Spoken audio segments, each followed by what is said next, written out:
পাপ কাজে লিপ্ত হয়ে দেশ যখন ছেড়ে দেয়, যেখানে কেউ কাউকে বাধা দিতে পারে না, এই সময় আল্লাহ রাব্বুল আলামিন ভূকম্পন দেন। সামুদ জাতিকে আল্লাহ রাব্বুল আলামিন ভূকম্পন দিয়ে মাটির সঙ্গে মিশিয়ে দিয়েছিলেন, ঝড় দিয়ে তাদেরকে মাদ জাতিকে মাটির সঙ্গে মিশিয়ে দিয়েছিলেন। তারা এত শক্তিশালী, তারা অনেক লম্বা ছিল। তারা যখন ঝড় এসেছিল, তারা এই রকম জাম্পিং করে মাটির ভিতরে গেড়ে গিয়েছিল।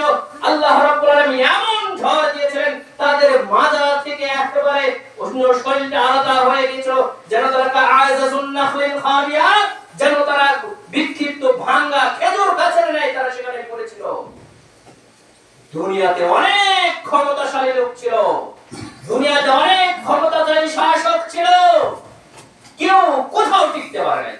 আল্লাহর নাফরমানি করে, আল্লাহর সাথে বেঈমানি করে, আল্লাহর বিরুদ্ধাচরণ করে কোনদিন কোন শাসক, কোন মানুষ, কোন নেতা কেউ টিকতে পারে নাই। আমি আপনি কোথায় থাকবো?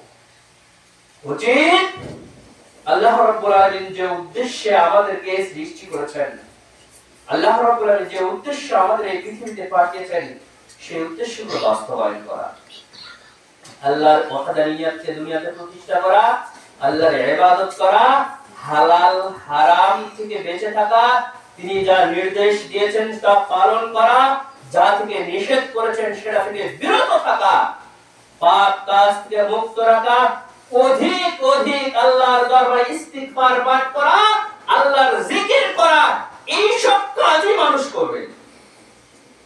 আপনাকে এত কাজ কে করতে বলেছে? আপনি খাবেন বেঁচে থাকার জন্য। মুমিন ব্যক্তি খাবে যতটুকু না খেলে নয়, যতটুকু না খেলে মানুষ মারা যাবে, অর্থাৎ বেঁচে থাকার জন্য যতটুকু খাবার আমরা ততটুকু খাবো, কিন্তু আমাদের চাহিদা মেটে না। মানুষের চাহিদার শেষ নেই। আমরা আল্লাহর কাছে তাওবা করব কখন? আমরা ইস্তিগফার পাঠ করব কখন? আমরা জিকির করব কখন? আল্লাহর প্রশংসাটা কখন করব, শুকরিয়া আদায় করব? শুধুমাত্র দুনিয়া নিয়ে ব্যস্ত। প্রিয় উপস্থিতি, এইসব নিজের বিষয়ে অনেক সতর্ক হতে হবে। আমাদের যারা কোনো রকম ভাবে যেন আল্লাহ রাব্বুল আলামিন নাফরমানি না হয়, আমাদের দ্বারা যেন শিরক না হয়, আমাদের দ্বারা যেন ইসলামের কোনো ক্ষতি হয় এমন কাজ যেন আমাদের দ্বারা না হয়, শরীয়ত বিরোধী, আল্লাহ বিরোধী কোনো কর্মকাণ্ডে যেন আমরা জড়িত না থাকি। যারা জড়িত থাকবে আমাদেরকে তাদের শক্ত হাতে প্রতিহত করতে হবে। প্রিয় উপস্থিতি, বর্তমান যে বিষয়টা নিয়ে আলোচনা হচ্ছে, কাদিয়ানীদের কাফের ঘোষণা করা।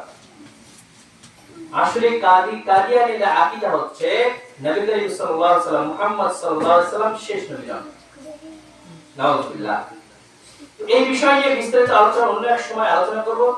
তবে আমরা এখানে যারা উপস্থিত হয়েছি, আমরা আহলুল হাদিস পরিবারে জন্মগ্রহণ করেছি। আমরা জন্মগতভাবে আহলুল হাদিস, অর্থাৎ আমরা সব সময় কোরআন এবং সহিহ সুন্নাহর অনুসরণ করি। আমরা কোন ব্যক্তি, কোন মাযহাব, কোন বই কিংবা অন্য কোন কিছুর আমরা অনুসরণ করি না, সে অনুযায়ী আমল করি না।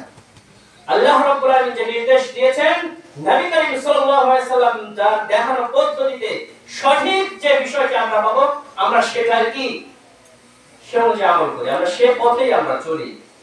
কিন্তু বাংলাদেশে দেখবেন একদল মানুষ দেখা যায় যারা আমাদেরকে এই আহলুল হাদিসের বিরুদ্ধে চরমভাবে বিষোদগার করে, যারা সব সময় আহলুল হাদিসের বিরুদ্ধে কথা বলে, সালাফি মানহাজের বিরুদ্ধে তারা কথা বলে।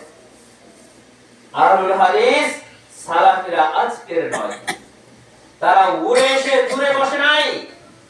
একজন পাগল মুফতি সে ফেসবুকে পোস্ট করেছে, বর্তমান ফেসবুক এমন একটি জায়গা হয়েছে যেখানে মুচি মেথড থেকে শুরু করে প্রধানমন্ত্রী, রাষ্ট্রপতি পর্যন্ত সবাই সবার মতামত ইচ্ছা ভাবে নিজের ইচ্ছা ব্যক্ত করতে পারে। সেখানে ব্যক্ত করতে কোনো রকম চার্জ লাগে না, সেখানে কোনো বাধা নেই, সেখানে কোনো দায়বদ্ধতা নেই, সেখানে কোনো জবাবদিহিতা নেই। যখন যে পারে নেই, ওই মুফতি বলেছে যে কাদিয়ানীদেরকে রাষ্ট্রীয়ভাবে কাফের ঘোষণা করার পর এই আহলুল হাদিসদেরকে, সালাফিদেরকে রাষ্ট্রীয়ভাবে ইহুদিদের দালাল ঘোষণা করতে হবে। এই কথা শোনার পরেও আপনি আমি আহলুল হাদিস হয়ে, সালাফি মানহাজের হয়ে কিভাবে আমরা চুপ করে বসে থাকি? ওই কপাল পোড়া মুফতি, যে কিনা নামেই শুধু মুফতি, যে সঠিক দিন খুঁজে পায় নাই, আল্লাহর দরবারে দোয়া করি আল্লাহ রাব্বুল আলামিন তাকে যেন সঠিক জ্ঞান দান করে, আল্লাহ রাব্বুল আলামিন তাকে যেন সঠিক পথে ফিরিয়ে নিয়ে আসে। ওই মুফতি যদি এই আহলুল হাদিসের বিরুদ্ধে, এই সালাফি মানহাজের বিরুদ্ধে যে অভিযোগ তুলেছে তা যদি প্রমাণ করতে না পারে, তার জিহ্বা কেটে কুকুর কেটে খাওয়ানো হবে। এত বড় সাহস তুমি কোথায় পেলে? মনে রাখবে, আহলুল হাদিসের বিরুদ্ধে তোমাকে কথা বলতে হলে তোমাকে সঠিক জ্ঞান অর্জন করতে হবে। আহলুল হাদিস যদি কোনো ভুল আমল করে থাকে, তাহলে অবশ্যই তা যদি তুমি দলিল ভিত্তিক, কোরআন সহিহ সুন্নাহ ভিত্তিক তা ধরিয়ে দিতে পারো, আহলুল হাদিস নির্দ্বিধায় সেটা মেনে নেবে। এতে কোনো বাধা নেই। সাবধান, আহলুল হাদিসের বিরুদ্ধে কথা বলতে হলে তোমার পেটের ভিতরে কিছু থাকতে হবে, মাথায় কিছু থাকতে হবে, এলম থাকতে হবে, সঠিক জ্ঞান থাকতে হবে। ওই বস্তা বাছা ডাস্টবিনের জ্ঞান নিয়ে তুমি আহলুল হাদিসের বিরুদ্ধে কথা বলতে পারো না। তোমাদের একজন মুফতি আহলুল হাদিসের একজন সাধারণ মানুষের আকীদা বড় একটাই তো ভালো। আল্লাহ মাফ করুক, সকলেই না, কিছু কিছু মুফতি, কিছু কিছু মানুষ এরকম রয়েছে যাদের মৌলিক বিষয়গুলো ঠিক নেই, যাদের আকীদা ঠিক নেই, যাদের মানহাজ ঠিক নেই, আমল ঠিক নেই, ভুলে ভর্তি, জয়ীফ হাদিস দিয়ে ভরা, তাদের আমলে শিরক বিদআত দিয়ে ভরা। জর্দা খেয়ে তারা ফতোয়া দিচ্ছে, মসজিদের মেম্বারে খুতবা দিচ্ছে, ওয়াজের মাহফিলে ওয়াজ করছে, একদিক দিয়ে জর্দা খাচ্ছে, আরেকদিক দিয়ে পানের লাল পিক করছে। তুমি এরকম মুফতি কি করে আহলুল হাদিসের বিরোধিতা করো? আল্লাহ রাব্বুল আলামিন সবাইকে সঠিকটা বোঝার তৌফিক দান করুক। আমরা আমাদের সবাইকে সব সময় সজাগ সচেতন থাকতে হবে। এরকম কথা বলে কেউ পার পেয়ে যাবে, এরকম যেন না হয়। হয় তোমাকে সঠিক প্রমাণ দিতে হবে, না হয় এর জন্য আল্লাহর কাছে তওবা করতে হবে, ক্ষমা চাইতে হবে এবং সঠিক জ্ঞান অন্বেষণ করতে হবে। আল্লাহ সবাইকে সঠিকটা বোঝার তৌফিক দান করুক। আল্লাহুম্মা আমিন। বারাকাল্লাহু ফিকুম।